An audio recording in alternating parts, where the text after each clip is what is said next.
cầu chì bảo vệ DF103V Schneider và sản phẩm DF103V.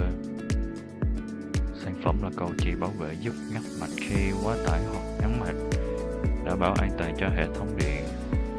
Thiết kế nhỏ gọn, lắp DIN dễ dàng, phù hợp cho tủ điện, công nghiệp và dân dụng.